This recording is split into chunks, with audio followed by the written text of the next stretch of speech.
बनाने का संकल्प लेकर ये प्रयास शुरू किया था। शेखपुरा जहाँ हम रहते हैं, पहले रहते थे, अभी नहीं रहते हैं, वहाँ पर कमरे में कोई 20-25 महिलाएं, 2-3 बैठकें उनकी हुई और हम लोगों ने कहा कि हम लोगों को कोई महिला प्रकोष्ठ नहीं बनाना है, जन सुराज में कोई महिला प्रकोष्ठ नहीं बनाना है। रैली में बस भर के महिला को लाकर स्टेज के सामने बैठाना नहीं है, हम लोग को महिला नेत्री बनानी है। वो महिलाएं जो नेतृत्व करना चाहती हैं। और उसका पहला पैरामीटर ये किया कि कम से कम 40 महिलाएं जरूर चुनाव जीतकर विधानसभा में पहुंचे। ये आज तक 75 साल के इतिहास में किसी दल ने 40 लोगों को, 40 महिलाओं को चुनाव लड़ने का अवसर बिहार में नहीं दिया। महिलाओं ने ये भी कहा, कई महिलाओं ने ये भी कहा भैया आधा हम लोग को मिलना चाहिए, किसी ने कहा भैया वह 1/3 मिलना चाहिए। लेकिन हमने आपको कहा है कि जो कहा है वो करेंगे। ऐसी बात नहीं करना चाहते हैं जो वादा न निभाया जा सके। तो सबसे बात विचार करके ये तय किया गया कि ज्यादा तो नहीं, लेकिन हर लोकसभा में एक सबसे काबिल महिला साथी को जरूर जन सुराज चुनाव लड़ाएगा। तो 40 हो गया, बिहार में 40 लोकसभा है, लेकिन सिर्फ 40 आदमी के विधायक बनने से तो बात नहीं बनेगी। हर गांव में, घर में महिलाओं के बीच से कुछ सशक्त लोगों को खड़ा होना पड़ेगा। बिहार में जब हम 2 बरस पैदल चले तो सबसे ज्यादा कष्ट में अगर कोई दिखा तो महिलाएं दिखी। अगर आपका बच्चा नहीं पढ़ रहा है तो सबसे ज्यादा दिक्कत आप ही को है। अगर रोजगार नहीं मिल रहा है तो आपके घर के ही बच्चे, आपका भाई, आपका बेटा, पति बाहर जाता है। लोग बता रहे हैं कि प्रशांत किशोर घर परिवार छोड़कर 2-2.5 बरस से यहाँ बिहार में घूम रहे हैं। हम अक्सर कहते हैं कि हम तो 2-2.5 बरस से अपना परिवार छोड़ के यहाँ रह रहे हैं। बिहार में ज्यादातर परिवार में स्थिति ये है कि आपकी शादी हुई और आपका पति पलायन कर गया, रोजगार के लिए बाहर चला गया। कोई छठ में घर में शादी विवाह पड़ा, छठ हुआ, दिवाली हुआ तो 10-15 दिन घर आता है, फिर सालों भर बाहर ही उसको रहना। देश के किसी भी हिस्से में सामान्य परिवारों में अगर पति साल भर बाहर रहे तो उसका शादी टूटिए जाना। ये सिर्फ बिहार में ही संभव है कि महिलाएं 20-20 साल तक अपने पति के साथ उनको नहीं रहना। और लोगों को लगता है तो जीवन की सच्चाई है, भैया कमाना है तो बाहर जाना ही पड़ेगा। ये बहुत बड़ा कष्ट है, कोई इसकी चर्चा नहीं करता है।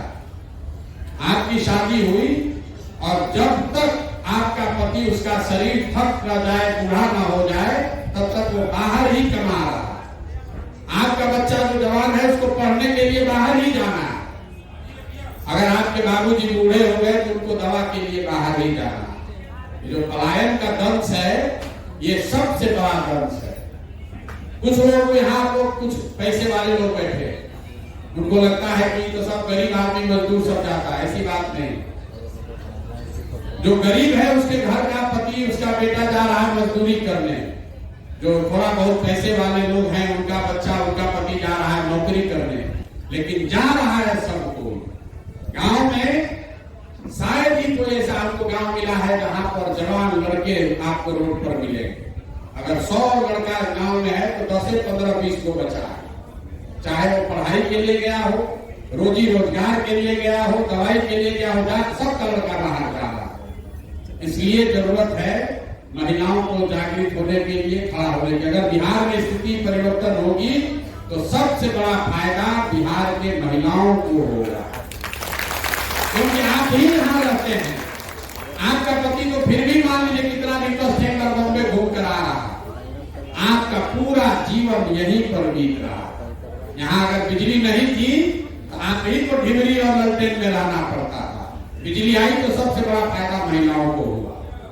आपके घर में भी तो बिजली जल रही है, इसलिए व्यवस्था अगर सुधरेगा तो सबसे बड़ा उसमें आपकी सबसे बड़ी हिस्सेदारी है। आज एक समूह में आप यहाँ आए हैं, क्यों आए हैं?